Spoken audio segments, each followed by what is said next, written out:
5 días silang antes el público el experiencia mayoría del mga calle na pueblo el queda one way. Como ali parte na calle del San Jose Guso que no puede mas usa con el calle andada na pueblo. Siendo el que desde one way estaba ng pueblo para na costa oeste. Principiando a las 7 del aga, si estaba na oeste, paandada na pueblo. Debe pasar na Suterville como se llama Taupan Road. Iusa con el calle del Lower Calarian para baliwasan seaside y para na pueblo.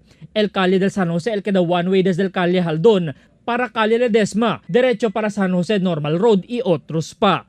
Por causa na lunes que viene, Marzo 20, el principia el soft implementation, el pregunta di atun, el autoridad preparao ya bajo neste. El jefe del Police Station 11 Superintendent Ariel West kaya habla que preparaw sila para con este. Yes, the Police Station 11 is very ready to implement the new traffic scheme. Ano ang mga preparations ginagawa natin, sir? First, yung initial preparations like yung raising the awareness of the motorists, ongoing activity yan, yung installation of traffic signs and directional signs, maybe within the week i-install natin yan.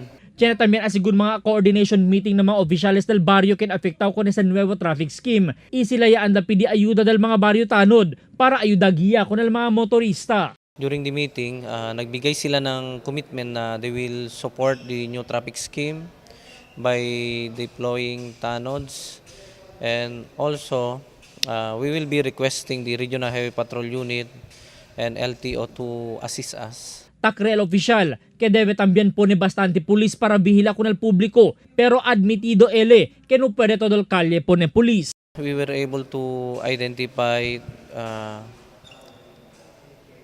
junctions and intersections na dapat lagyan talaga ng pulis, and sa initial planning namin, we'll be deploying 26 personnel for that purpose. So hindi ba kulang yung 26? Hindi naman siya kasi in the new traffic scheme, although malaki yung affected na areas, hindi ibig sabihin lahat ng mga kantos lagyan mo. Kaya nga may traffic and directional sign tayo. Nuay asigun ko sa para manlingas al vivientes na consistency del implementasyon. Siya na silang mekanismo ya adopta para man monitor con el andansa. Su apelo para con el motorista.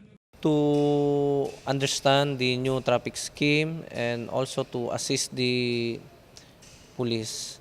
Kung may mga new suggestions sila or ideas, pwede naman nilang i-course through sa amin or sa LGU para sa ganun i-evaluate namin yun. Kung sa tingin namin na maganda siyang i-adapt, we will recommend to the LGU to adapt. LPD también asigun ayuda al PNP con el Highway Patrol Group 9 y LTO 9.